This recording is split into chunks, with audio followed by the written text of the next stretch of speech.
Hello, it's me, fddcsjxk. Initially I tried uploading this as a live game. I was playing it as a live game. But for whatever reason, this new microphone, it's not picking me up super well. So I'm going to try this again and see how that goes. Be a pretty quick replay analysis. This wasn't too exciting, but it was something I wanted to upload. Standard opening, really standard. Nothing special here. Nothing special here. This guy goes forward. This goes forward. This goes forward. Send the right cap on the defensive side to the airport.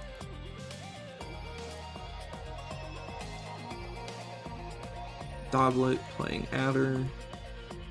Sends the aggressive side infantry to the comm tower rather than the city. I think I've talked about this. I prefer the city, so that's what I do. This is the turn where I get to decide whether I want to. This is the first tank turn. I was not sure if I wanted to build it on which aggressive side. I ended up choosing the center since he had not built a tank and was going to build one next turn. I thought that this would be able to rotate to the side where I needed it more on.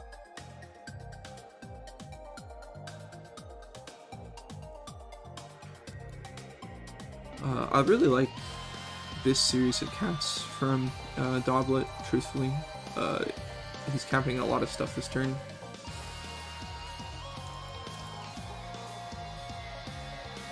And he builds his tank from the defensive base.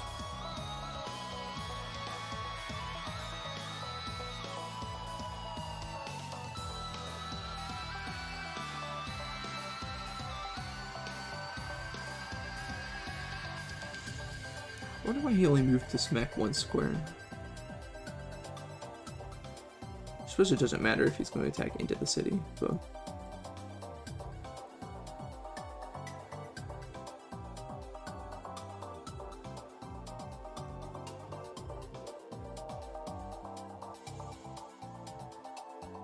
I built this artillery since, why did I build this artillery? I built this artillery for like a specific reason. I think I didn't have enough money to build from all the bases, if I remember correctly. 9,000, I could have built a tank if I wanted to. Oh no, it's because he was outcapping me. That this turn I had 7,000 income, and he would have 8,000 income. And to match that, I decided to build an artillery instead of the tank to not fall behind on funds to spend.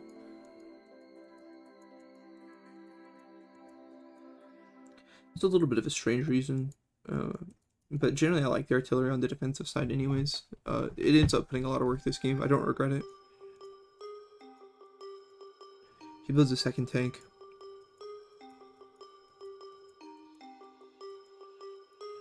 Fighting happens on this left side. It's mostly between infantry. I kind of ignore it. Build another tank from this side. Not sure which way I want to commit. He's been kind of non-committal with these defensive side tanks, but the artillery is going to help me out here. He's gone into the center much more effectively than I have. Doblet builds his artillery now, so we're more or less even. This fighting on the left side continues.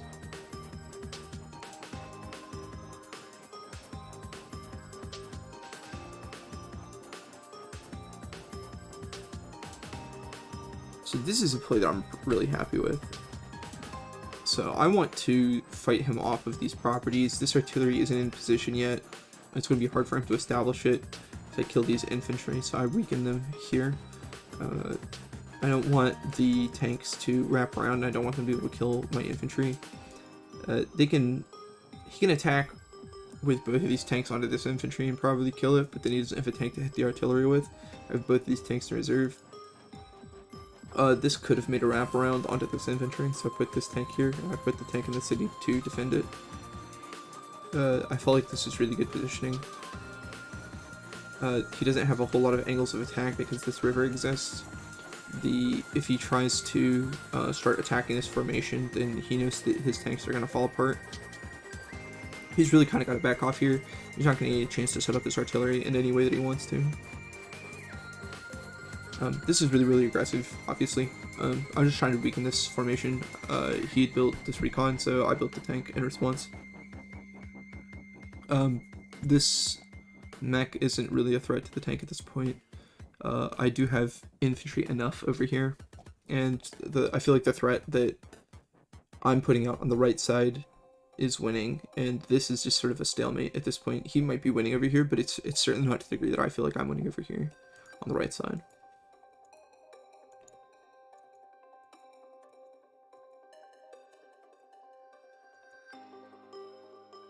Like, this was a pretty bad turn for me over on the left, but in the end, it is just a bunch of infantry. It's not really a lot to stress over. This is really funny. It attacks the artillery. It literally doesn't do anything. He just kind of repositions, which is smart for him. Like, I don't blame him for doing this. This is what I think of this is the correct decision to make. But it's also kind of unfortunate because it means that he's going to give me the things that I want. So I start capping this, and I wall up on this position. This tank isn't really able to do anything that it wants to. Again, he could attack onto this infantry with his tanks in the corner, but that leaves it to the artillery and the backup tanks. This artillery hasn't been able to get into an effective position, so it makes me feel really good about my offensive side artillery. That I was able to get it into position before Doblet could establish any kind of challenge to it. On the left side, I haven't really moved a whole lot, but I think I just start blasting. Yeah, there's not really a whole lot over here that he can do. He's just got like infantry, and now that this tank has arrived, this 1 HP mech is not sufficient for dealing with it.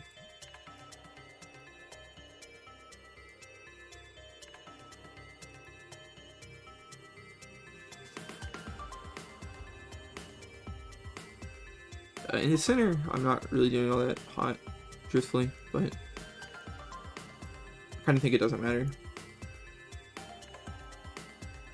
There's not a super huge amount of stuff to fight over. It would be nice if I could get this city, this neutral city, but this is where his HQ is. I feel comfortable continuing to fight over here.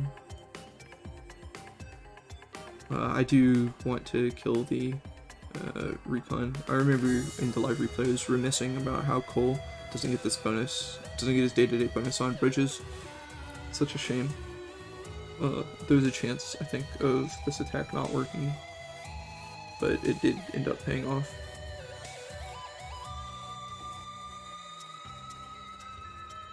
I've got a battlecopter. He's got the anti-air to counter it. So, he didn't stop the cap on the aggressive side city for me, so I'd start going over onto the second city. And now the tank count is pretty even. I've got an artillery in a much better position than he can hope for. I have this battlecopter, which is ready to do its things.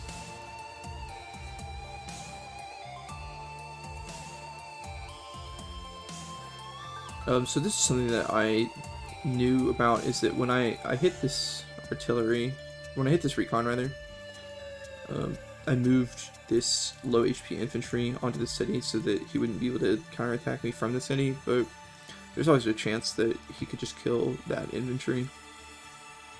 I knew about it. That was like the worst thing that could have happened. Fortunately, this battlecopter was in position response, and he might eat the anti-air shot, but you know, with the recon kill, I do come on top in gold.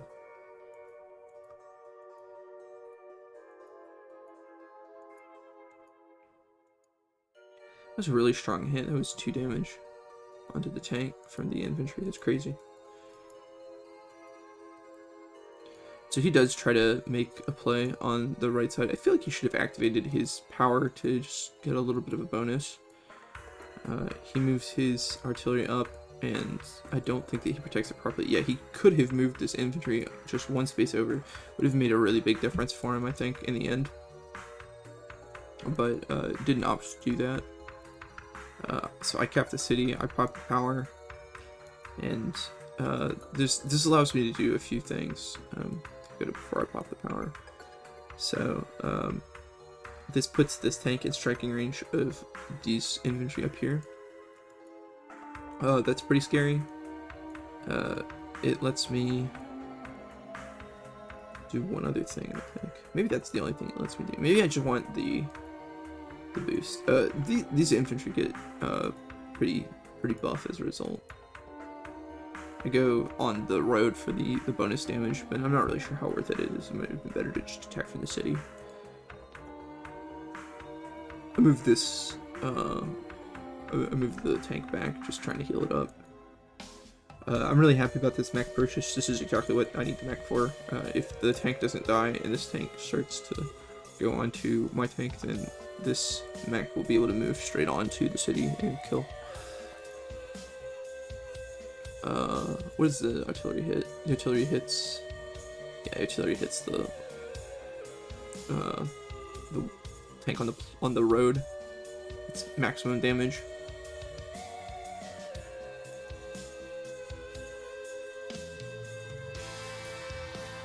And the road shot from the full health tank onto the artillery just completely destroys it. It's a big deal for me.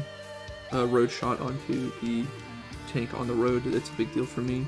I get to move this infantry back so that this tank is not able to access my artillery. I'm still in good shape. Oh yeah, this is a big deal. Is that these infantry with the bonus movement are able to... I suppose I cross them over just for style. Oh no, this is a river. It wouldn't be able to. Both of them would not be able to make attacks if not for the fact that I activated a power. And then all of these infantry take a pretty big hit. I didn't even realize that he built this rocket, I think. No, I had realized it in the live game. But he's not able to move this and fire it, obviously. He's not Eagle. He gets a shot onto this tank here, which is, I mean, I guess it's a little sad, but also I'm winning so much that I don't really care. I've got a huge unit advantage, and if he chooses to fire it, that means he's not building from his defensive side base that turn. It seems inevitable that these rockets will eventually close in on, or that these tanks will eventually close in on the rockets. I had such a huge unit advantage that I just decided to build another artillery. He pops the superpower, but fires the rocket. So it feels like he's just kind of... It doesn't feel like he's in the game anymore. This is a decent turn for him. I'm not going to pretend like it's not. It's not good enough to just get the kill on the battlecopter here, but this tank is in range to punish. So that's not significant. He attacks. I'm not sure what he was thinking. The superpower grants him like Superman powers or something. It's not good. Not a good trade for him.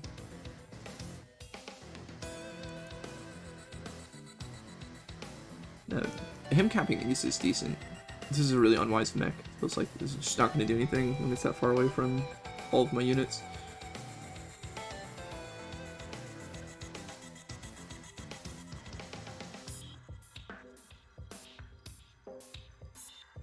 So this 4 HP tank gets to make a move where it kills the anti-air with help from the one that I had made to defend the copter.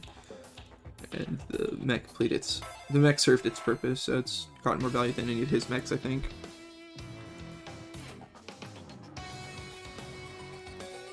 I just kind of go and thin out the troops that he's got. and I put the artillery in a position where it's going to be more useful next turn. I can't go in on this rocket. I did put something for it to hit in case, you know, in case he falls for that bait again. But he just moves and resigns. The live game that I was going over, it stopped on my turn, the last move of my turn. He had left and then came back. I think he even offered a draw somewhere in here. Yeah, the live game replayed it here.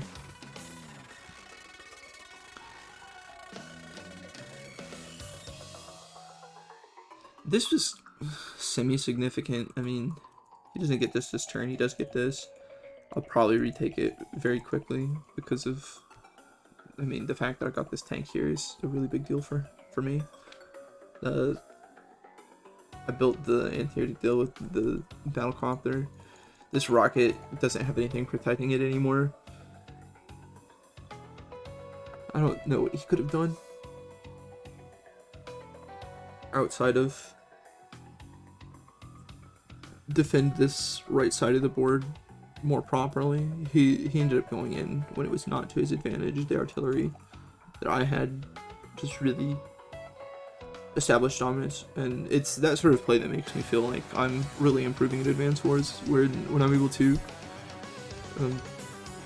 make safe, aggressive plays like that using artillery well, it makes me feel like I'm making good decisions. But just a short match analysis, something for the weekday. You've probably heard, once I get to 100 subscribers on YouTube, I'll be hosting a Advanced Wars tournament on Advanced Wars by Web. There'll be a prize pool, cash prize pool. Top 8 will be awarded cash prizes. I don't want to spoil too much until I get to those 100 subs, so please consider doing that. I'd really appreciate it. Over the weekend, I'll be releasing a fully edited video. I've got a similar lesson-oriented video, similar to the first Advanced Wars video that I uploaded about not giving up. I'll probably redo that video sometime with editing, make it look really nice, make sure that it gets shown to all the new players. I think that's all. More match video analysis this weekend, not quite as many as last weekend. Last weekend I was just trying to get a feel for things, feeling it out. Hopefully this turns out alright with the new microphone, with the I've changed some of the settings. It shouldn't cut out as much. I have a tendency to maybe mumble or trail off sometimes. I don't think the microphone is very friendly to that, but maybe that's just a bad habit I'll have to overcome. Anyways, thank you for watching. Good luck. I'll see you in the next video.